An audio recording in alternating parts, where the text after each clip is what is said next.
just received.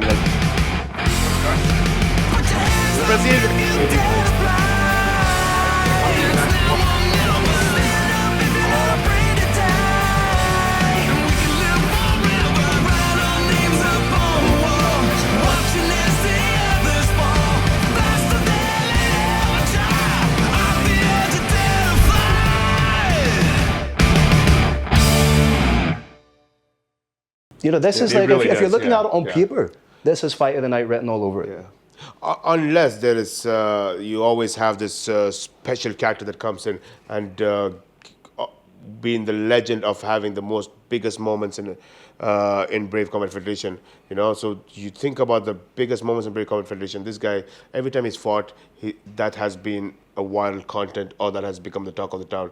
And that's when you look at Said Maalim back into Brave Combat Federation and fighting. I mean, we still have that memory back in our head about the chaotic night of or the whole story in itself. You know, the story of how Maalim came into Brave, went all the way to the top, had that mental rivalry with Fakhruddin. Unbelievable. And okay, it's one thing to have a rivalry, and it's another thing to have that rivalry turn out to be that, and you have a fight and you win the title, and then it's overturned by the commission, and then you fight again, and then you have all that chaotic.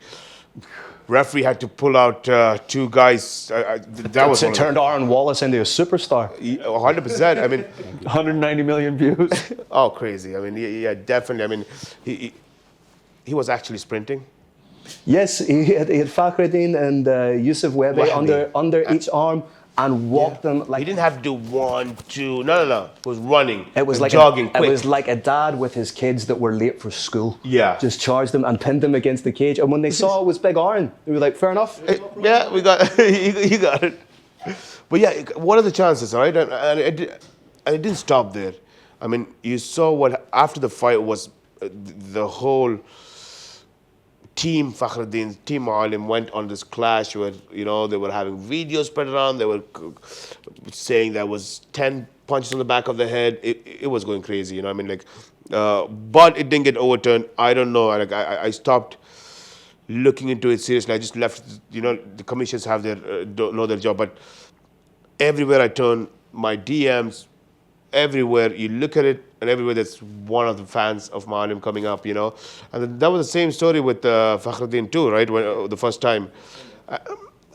It's just crazy. What are the chances that a rivalry could turn out to be that kind of a story, you know? So Said Maalim, he's always come out there and he's always been you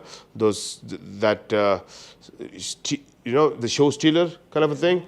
Always, and you never think about him so much, and you're looking at all the fights, and then suddenly that's the, you know, he puts on a show, and he's the guy that steals the show, you know. So fans, fight for the fans is definitely, for me, it's Ahmed Laban and Carl Booth. But then you have Said Maalim in the house, you know. So you always can expect something different, you know. Something unexpected, absolutely. And we've got the heavyweights. Oh yeah, 100%. I mean, Shamil Gaziev, I mean, it's unbelievable in terms of the potential that kid has. I mean, I've seen the World Championship happen in Bahrain a couple of times, and I was part of it. And I was watching the World Championship, and there's only few guys. When you see more than 90 fights a day, you know, even for a person who loves watching fights, sometimes you're like, you know what, relax a little bit, you know. And then there's the time when you have Shamil fight. So only two guys I've seen that kind of an energy when they fight is Shamil and Pasha. When you know, when these two guys fight at the amateur level, the whole, doesn't matter which country you're from, doesn't matter you're an official, you're a staff, you're a referee, you're a volunteer, doesn't matter. The whole stadium has no more securities, no more volunteers, no more guys in the media. They leave the merchandise booth by itself for anybody to go and take whatever they want, and they're all there around the cage watching these fights, you know. And that's Shamil Gaziev. But you know, undefeated too. Let's make the point. He's undefeated as a professional at 8-0, 7 finishes. His last fight was the first time he went to a decision, but he is a wrecking machine. I believe he got some time in with Cyril Gane as well, training with a guy at the elite level. But he's facing a guy in Pavel who's 4-1 with 4 first-round finishes. Between them, they have only been beyond the first round once. That, for me, is very exciting. And once you get those two big guys in the cage, all bets are off, because with heavyweight fighting, that's why it's so exciting. That's why if you're the heavyweight champion, you're considered the baddest man alive. Because with you get two big guys in there, anything can happen. So exciting. We were talking about, for the last fight, Brave Combat Federation 64, we're talking about the potential that Taekyon Aries Kim has to become a genuine K superstar, a Korean superstar. He's just got to stick at it a little bit longer than many people had anticipated. We, of course, talked about K-pop and K-drama. I don't know if you guys saw the Squid Game. It's the most downloaded television show in America last year, and it's basically all about people going through a game and then they die. And that's what this heavyweight fight is going to be like. I'm just going to be sitting back here watching these two guys, knowing that in some split second, one of those two is just going to fall over. Completely insensate. That's my guilty pleasure of the night. Another incredible battle on this card that's already fire. You know, we need to go into a little bit. Anytime Hamza Kuaji, the pride of Bahrain, fights in Bahrain, the atmosphere is electric. There's nothing like it in the world. We remember many times, I mean, standing room only, fans going absolutely ballistic, the entire country shutting down for Hamza. And it's unbelievable. Unbelievable his growth. His brother Yusuf has done an amazing job, as well as Eldar Eldarov and the entire KHK Team Bahrain team. No, definitely. I mean, Hamza's fight, that's one of those fights, right? You're in that arena and you're like, it's crazy because Hamza is not just, you know, it's different about Hamza. I mean, you could have a fighter that you're a fan of, you know, because he's such a great fighter, right? I mean, that's Shamil, for example, you know. I mean, I've had everybody that I speak to, from the amateur time till today, everybody that's trained with him, know him, coached him, they all say that this is the next heavyweight champion of the world. And he's going to stay that way for a very long time. I don't see today the top heavyweight champions in any promotion that can give him a hard time. Big statement. Yeah. Huge. And that's what I've always heard from people, you know. So there is no question that that fight, when it comes to Powell, it's definitely an opportunity to capitalize on, because the hype is there, you know. And the hype was at the amateur level. When he went to pro, he just said that the hype is real, you know. And so that's quality of the fighter and how talented he is. But Hamza Kuaji is slightly different. I mean, Hamza Kuaji is not just about talent, you know. He's the weight of expectation lies heavy with Hamza. 100%. I mean, he's like a book, you know. We can learn from, and it's he's a university. He's a walking education, you know. Yeah. And a lot of people realize that. I mean, in Bahrain, a lot of people, the young generation, the people who are into fighting, the young generation that do not want to be a fighter, they don't understand mixed martial art, but it doesn't matter. Hamza Kuaji is an example for them, because he's been consistent. I mean, you cannot find a lot of athletes, not just MMA fighters, a lot of athletes that are as professional as Hamza when it comes to looking after himself, being disciplined. I mean, that's the lifestyle that he's living, you know. I mean, so when he fights, people are not watching him as, that's my favorite fighter. You know, they're watching him with respect. They're watching him with that feeling that, you know. Well, to quote I'm a huge comic book fan. So to quote Loki, he is burdened with glorious purpose. There is, as I say, the weight of expectation. He has not just a fan base, but an expectant nation upon his shoulders. That in and of itself creates insurmountable pressure that I don't think any of us would be able to empathize or relate to. So when he's going in there, he's not just fighting for himself, he's not just fighting for his team, for his family, he's fighting for an entire nation. So to have that mental capacity to go in and do that, not only with his physical attributes, but and his mental attributes, makes him such an impressive fighter, and that's why I have so much respect for him. And that's why the fights in Bahrain, when you see the crowd is there, and the crowd looks at the fight, and they're not just seeing, and you'll always notice that a lot of fans that he has are not fight fans. You know what I mean? Right. There's no white fan. You will see the most diverse fan base in the arena, Right. from 70-year-old men to 13-year-old kids. You know, they're all there because everybody has.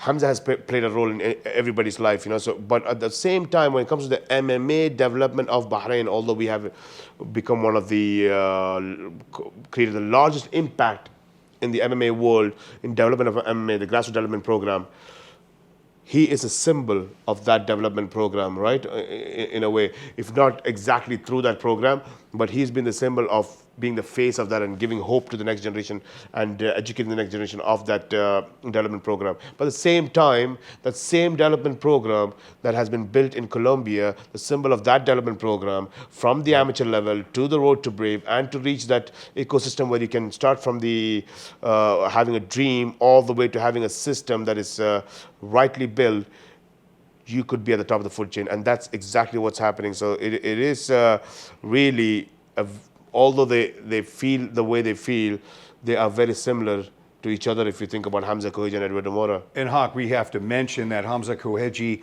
was nervous about going pro. He said that you inspired him to turn professional. He had so many mixed feelings about it, but you and His Highness believed in him. I mean, huge props to you. And I wanted to ask you, there's a big difference in fighting.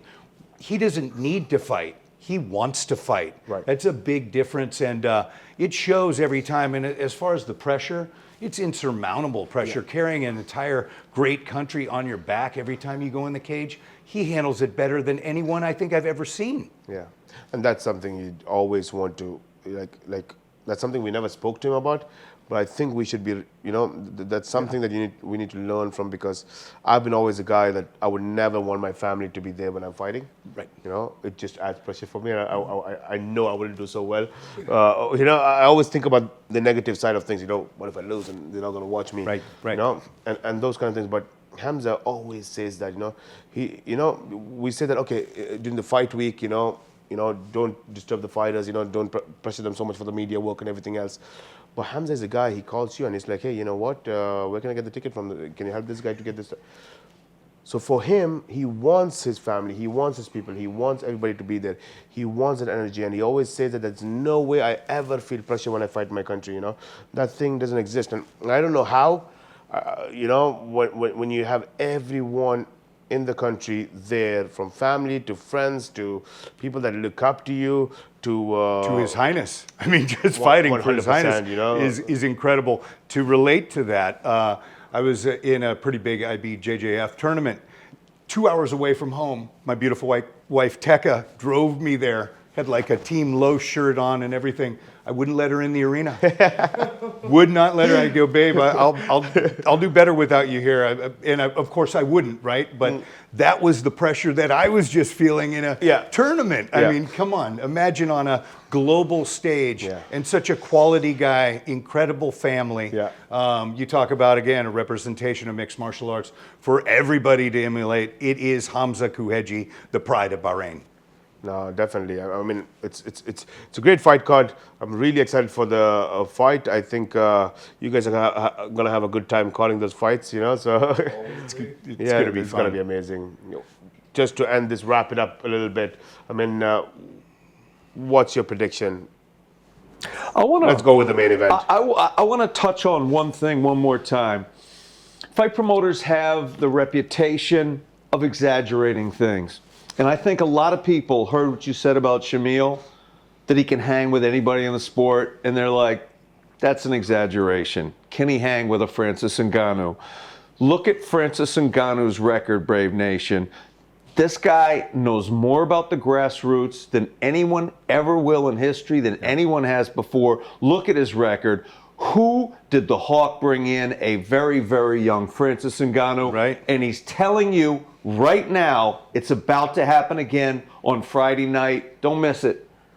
100%. I mean, Shamil Gaziev, a name to remember. He's going to be, I mean, at the end of the day, every fighter, you might lose your mind and want to do something else in your life, Right. But if if it's that kid that we see at the amateur level and he's what he's doing at the professional level, and if this is Shamil Gaziev that everybody has been seeing in the training and how he's been performing, if that's where he's at and that's his ambition, that's his goal, and if he has that mindset, I think he's going to be one of the greatest heavyweights in MMA. And I've seen him train, I've seen him fight from the amateur level, but I don't trust myself so much. Sometimes I think you've got a pretty good track record so far. Yeah, but then you look at guys, all the people that's around him, when he goes to train in Russia, when he goes and trains at Cage Kitchen, when he goes and trains in France, when he trains with some of the top heavyweights in the world, and everybody's like, whoa, can I have him as my sparring partner for my next fight? Right. And that's the difference. And they know that if I can hang with him in sparring, and if he's going to bring Shamil to me in sparring, then there's nothing else that I have to worry about. And that's what you'll see on 20th October. And definitely it is a challenge for anyone who fights him. It's always been a challenge for anybody who fights him, but I think always that is the good side about fighting a talent that is looked up that much, So I think Powell is going to have a good time trying to prove all of us wrong, and the whole world wrong maybe. But we'll wait and watch that. But going back to the prediction, let's say Hamza versus Eduardo Mora. What do you got? All right, I got a good answer for that. After UFC 1, they asked Royce Gracie how he was going to do in UFC 2. Royce Gracie said, you can put the devil himself in the cage and I'm going to beat him. I don't care who you put in the cage against Hamza Kuaji, I've got him. That's my guy. I have Hamza Kuaji, but I don't think it's going to be as much of a clean sweep as some people think. Yeah. I think Eduardo Mora, El Burro, is a dog, and he will turn this into a dog fight. And he potentially could take Hamza Kuaji somewhere he's never been before in a fight, into that real gritty, dirty, knockdown, drag him out war. And I think this could be the making of both fighters. No, definitely. I have Hamza winning myself. I mean, you talk about an inspiration to all and what he's done and what he's came from. I do have to take a second, though, and congratulate the great nation of Colombia, because we've been there a couple of times for incredible, brave events. Yeah. When we were there the last time, do you remember, gentlemen, that there were lines or blocks from the stadium? And I went out and I talked to the fans and all that, and they were so hungry and appreciative that they were finally getting that global exposure that they deserve. I mean, Colombia is a nation, they're all going to be tuning into this main event along with the rest of the world. Oh, yeah. Excellent point. I mean, it's always been that, right? Like with Brave, we go to Colombia and then they were like, what we go there and we're like, why didn't anybody else come here, host an event in Colombia? I mean, right. Why is all the international promotions that's supposed to be the biggest promotions in the world not looking at these countries that has so much MMA fans, so much talent out there, and so much thirst to be and to show their country how good they are, So yeah, Colombia was fun, but yeah, I don't know. I mean, I'll keep the prediction with you guys, but it's fun to get your predictions, but Hamza's, it's an advantage, and on the other hand, I think it's a mentality that we're going to look at and see what mentality Eduardo Mora is going to come in.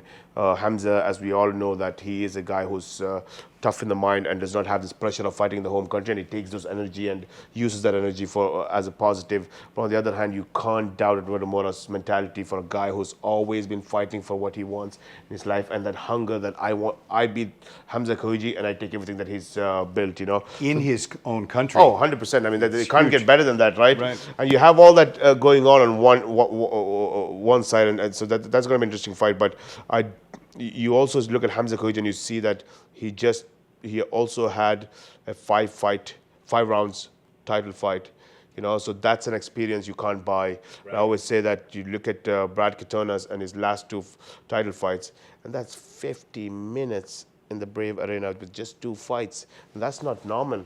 I mean, you fought for 50 minutes in the Brave cage in just 2 fights. I mean, that experience is not easy to buy, and the next guy who's going to be fighting will have to keep that in mind, that I'm going in for the first time, or maybe fought before, but going against a guy who's just had his last 2 fights, 50 minutes in the cage in the Brave Arena, and that's something, But on the other hand, at the same time, when you lose a fight, when you lose a title fight in a split decision, you know, it could be a little bit demotivating. I don't know if I'm right, but it could be a little bit demotivating, and you want to climb that ladder back up. But I don't know if you would have that same charisma or fire in you that you are preparing for the title fight.